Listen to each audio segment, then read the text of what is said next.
शांति। सुनते हैं प्यारे बाबा के 9 मई के साकार मधुर महावाक्य। बाबा कहते हैं, मीठे बच्चे, तुम्हें नशा रहना चाहिए कि जिस शिव की सभी पूजा करते हैं वह अभी हमारा बाप बना है, हम उसके सम्मुख बैठे हैं। तो आज बाबा हम बच्चों को नशा चढ़ाते हैं कि सारी दुनिया जिस शिव बाप की पूजा करती है वो शिव बाबा अब साकार में प्रत्यक्ष रूप में हमारा बाप बना है, टीचर बना है, सतगुरु बना है और साकार रूप में हमारे सामने आ गया है। तो हमें कितना कितना नशा और खुशी रहनी चाहिए इस बात की कि जिस भगवान को भक्ति मार्ग में मैंने पूजा, अब वो भगवान साकार रूप में मेरे सामने आ गया है, मुझे मेरी भक्ति का फल देने, मेरा बाप, टीचर, सतगुरु, सखा, स्वामी सब कुछ बनने के लिए, सर्व संबंधों का सुख देने के लिए वो भगवान धरती पर आ गया है। तो कितना नशा और खुशी रहनी चाहिए। प्रश्न है आज की मुरली का, मनुष्य भगवान से क्षमा क्यों मांगते हैं? क्या उन्हें क्षमा मिलती है? उत्तर है, मनुष्य समझते हैं हमने जो पाप कर्म किए हैं उसकी सजा भगवान धर्मराज से दिलाएंगे, इसीलिए क्षमा मांगते हैं। लेकिन उन्हें अपने कर्मों की सजा कर्म भोग के रूप में भोगनी ही पड़ती है। भगवान उन्हें कोई दवाई नहीं देता, गर्भ जेल में भी सजाएं भोगनी है। साक्षात्कार होता है कि तुमने यह किया है, ईश्वरीय डायरेक्शन पर नहीं चले हो, इसीलिए यह सजा है। तो आज बाबा हमें कर्मों की गुह्य गति का बहुत बड़ा राज समझाते हैं और यह बात समझाते हैं कि जो मनुष्य भगवान से क्षमा मांगते हैं, क्यों मांगते हैं, क्या उन्हें क्षमा मिलती है? तो बाबा कहता, वास्तविकता में तो क्षमा का कोई कंसेप्ट ही नहीं है, क्योंकि जो कर्म मैंने कर दिया वो कर्म मेरा इटर्नल हो जाता है, चाहे अच्छा चाहे बुरा, और उस अच्छे बुरे कर्म का फल मेरे जीवन में अवश्य आना ही आना है। तो बाबा कहते हैं मनुष्य अपने पाप कर्मों की सजाओं से बचने के लिए भगवान से माफी मांगते हैं। अगर माफी नहीं मांगेंगे तो भगवान धर्मराज के द्वारा सजा दिलवाएगा।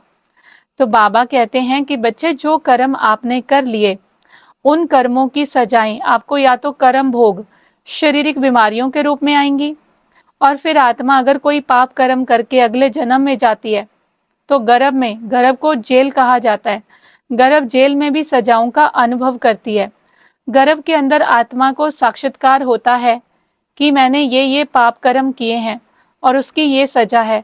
तो आत्मा गर्भ में भी तकलीफें भोगती है और जब बच्चा बनकर जन्म लेती है तो वो बीमार बच्चा पैदा होता है और उसका घर भी ऐसे ही तुच्छ कोटि के घर में, निम्न कोटि के घर में होगा, जहाँ गरीबी होगी, पढ़ाई नहीं मिलेगी, सुख संपन्नता का अनुभव नहीं होगा। तो ये सारे हमारे पूर्व में किए गए कर्मों का फल है। तो कर्म वो फल हैं जो हमें खाने ही पड़ते हैं। ये कर्म हमारे पीछे पीछे भागकर आ जाते हैं। परमात्मा किसी को भी कोई भी प्रकार की सजा नहीं देता, परंतु हम अपने कर्मों के द्वारा स्वयं ही अपना भाग्य सुनिश्चित करते हैं। अच्छे कर्मों से अच्छा भाग्य, बुरे कर्मों से बुरा भाग्य। हम खुद ही अपनी किस्मत में दुख, दर्द, चिंता, बीमारियां आदि आदि चीजें लिखते हैं। अगर अच्छा भाग्य चाहिए तो अच्छे कर्म करने पर अटेंशन रखना चाहिए। आज की मुरली का गीत है, तूने रात गवाई सोई के, दिवस गवाया खाए, हीरा जन्म अमोल था कोडी बदले जाए। तो हमें अपने जीवन पर ध्यान देना है कि मेरा ये ईश्वरीय जीवन हीरे जैसा है। मुझे रात को सोकर दिन को खाकर गवाना नहीं है, कुछ समर्थ सार्थक कार्य करने हैं। अपने तन मन धन को ईश्वरीय सेवाओं में समर्पित करना है, अपने जीवन को सफल करना है। आज की मुरली का धारणा के लिए मुख्य सार है, पहला पॉइंट, अपनी उन्नति करने के लिए बाप की सर्विस में तत्पर रहना है। सिर्फ खाना पीना सोना यह पद गवाना है। दूसरा, बाप का और पढ़ाई का रिगार्ड रखना है। देही अभिमानी बनने का पूरा पुरुषार्थ करना है। बाप की शिक्षाओं को धारण कर सपूत बच्चा बनना है। वरदान है आज की वाणी का, सेवा करते उपराम स्थिति में रहने वाले योग युक्त युक्ति युक्त सेवाधारी भव। बाबा कहते हैं जो योग युक्त युक्ति युक्त सेवाधारी हैं वह सेवा करते भी सदा उपराम रहते हैं। ऐसे नहीं सेवा ज्यादा है इसलिए अशरीरी नहीं बन सकते, लेकिन याद रहे कि मेरी सेवा नहीं है, बाप ने दी है तो निर्बंधन रहेंगे। ट्रस्टी हूँ, बंधन मुक्त हूँ, ऐसी प्रैक्टिस करो। अति के समय अंत की स्टेज कर्मातीत अवस्था का अभ्यास करो। जैसे बीच बीच में संकल्पों की ट्रैफिक को कंट्रोल करते हो, ऐसे अति के समय अंत की स्टेज का अनुभव करो। तब अंत के समय पास विद ऑनर बन सकेंगे। तो बाबा बार बार कहते हैं कि बच्चे अशरीरी अवस्था का अभ्यास करो।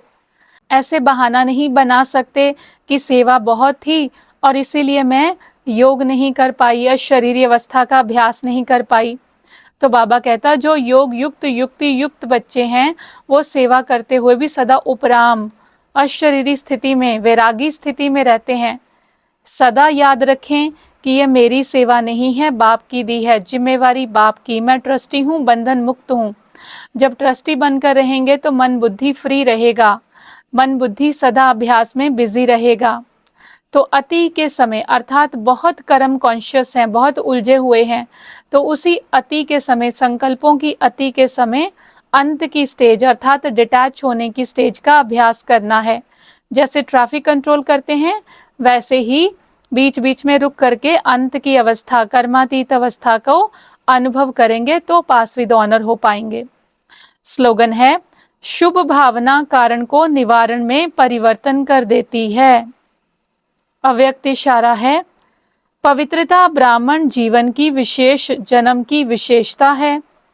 पवित्र संकल्प ब्राह्मणों की बुद्धि का भोजन है। पवित्र दृष्टि ब्राह्मणों के आंखों की रोशनी है।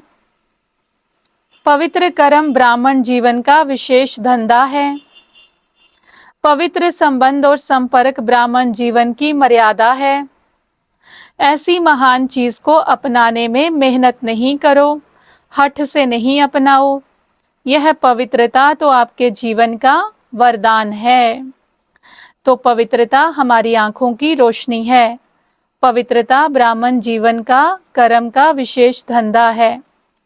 संबंध संपर्क में पवित्रता हमारे ब्राह्मण जीवन की मर्यादा है। तो बाबा कहते हैं इसे मेहनत से नहीं, बड़े प्यार से अपनाओ पवित्रता को। ये हमारे ब्राह्मण जीवन का वरदान है। तो सदा याद रहे मैं परम पवित्र आत्मा हूँ। प्यारे बाबा का बहुत बहुत शुक्रिया। ओम शांति।